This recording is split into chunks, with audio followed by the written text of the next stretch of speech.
Right, so we're going to have a go at producing a still life shaded drawing, and I'm going to base my drawing on this setup here. What I've got to do first of all is map out these images on here. We map them all out to start with. So I'm going to be just doing a line drawing, no shading, just a line drawing to sketch out where everything is going to go. Now, personally, when I start doing this, I always like to start somewhere in the middle because it gives me more chance of getting the whole thing onto this piece of paper. So I'm going to start by drawing the kettle first, and then I'll move out in different directions to get the other objects on.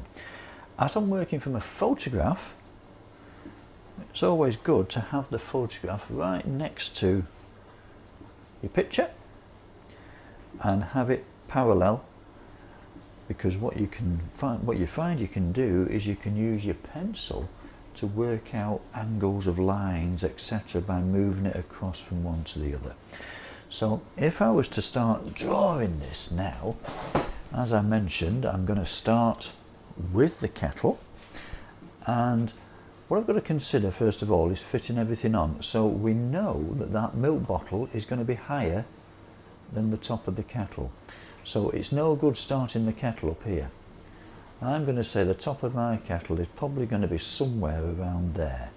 That's where that little handle is going to be, somewhere around there. And what I'm going to do to start with, I'm just sketching, just dead rough sketching. If I look at the shape of the kettle, we've got a shape that sort of comes round. It's like an upside down U shape, and it's going to come down here roughly, something like that. We've got the lid coming across here. I'd say it probably goes a little bit wider, so turn out a little touch there. I'm going to use my pencil to work out that angle. That's actually not too bad, coming down there. What I need to know is how far down this is going, and another little artist trick. If I put one end of my pencil there and one end there where it comes down there, it's at an angle something like that, and then take that across, that tells me, I'm going to double check that because that doesn't seem right. No, it won't. There we go. So that tells me probably about there is where my kettle is going to finish, where this line is coming round here. So then we've got that curve shape. Most important that you get the curve on. If you remember, you're looking at a three-dimensional object. It's not a flat bottom. Give it a curve. Curved bottom, much better. So get that round there and coming down there like that. It's then got an extra little piece on the bottom there where you've got the darker material coming round there, and that's your basic kettle shape sorted. I'm not going behind the orange there at the minute. That doesn't matter. That doesn't matter at all. What I'm then going to do is I'm going to put the spout on. Now this spout, if you notice what happens here, is it follows the shape of the kettle round, and then what happens is the spout comes out here, probably something like that, and then back at an angle somewhere like that. Oh, I've got a line there. I can get rid of that later on. It's not a problem. Once I've got that basic shape there, I can then move on to other parts of this little setup. I'm going to move on straight away to the Weetabix box, because what I know is going to happen here with this Weetabix box is I know that the top of the box just goes underneath that circle there. So what I'm doing is I'm relating everything that I'm going to draw from now on, I'm relating to the kettle. The line going across there is pretty much horizontal, going straight the way across. We can't see the top of that box, so we know that it's coming along there, something like that. How far along does the box go? Well, let's again use the measuring trick. I'm going to go from that part of the lid there to the corner. So I'm going to use my pencil there, take it across. That tells me it's going to be about there. That will be the end of the box there. Going the other way, let's do the same method here. Bit longer this one. So coming up here, yeah, that's going to be about here, out here.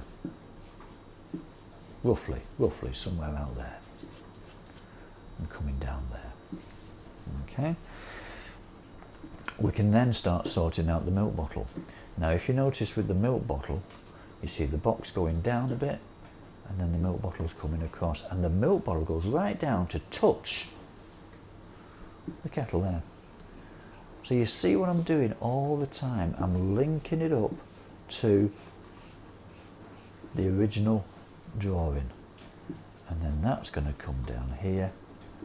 That's going to go up there. How far up there does it go? Get measuring. Roughly, yeah, about there. That's not bad going actually. That's not bad going at all. So getting that on there, coming across. Roughly something like that. There's a strange shape in the bottle somewhere around there. So just notice I'm not pressing on at all. Never press on when you're first of all sketching out what you think this looks like. So it's got a shape here, roughly. It might take that down a little bit further actually. Yeah. Coming down there, something like that. And we can then move across. We can see that we've got an orange that is overlapping the kettle. So we've got an orange somewhere around there. We've got a banana. In fact, what I'm going to do first of all, just draw that line down there of the box, because we know here that the banana shape curves right the way round, and it sort of it overlaps that box shape there.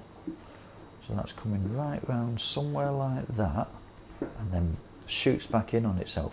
I'm going to make that orange a bit bigger actually. It's too small. So I'm going to take that a bit bigger around there. So that then sort of comes round, and we can do that line there.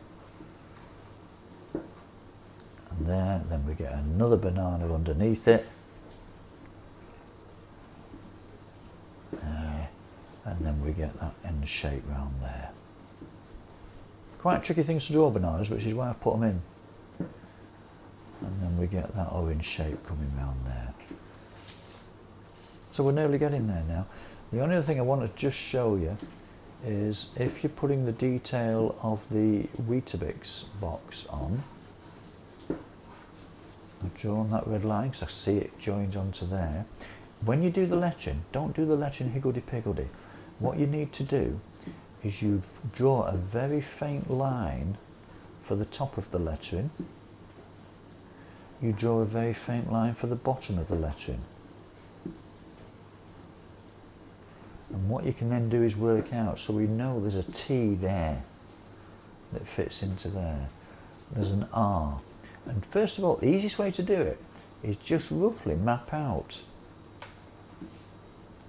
There's rectangular boxes, aren't there, really, where it goes. So F, R, E, E. And then we'll get part of an E in there, and then we get the 50%. We'll work out something like that, and then you can fit the letter into that box. Something like that. So once you've mapped it all out, what you've then got to do is you can start putting in some of the detail as a line drawing. Nothing else. No shading to start with, as a line drawing. And you'll see what I do as I carry on this video. Okay, there you go.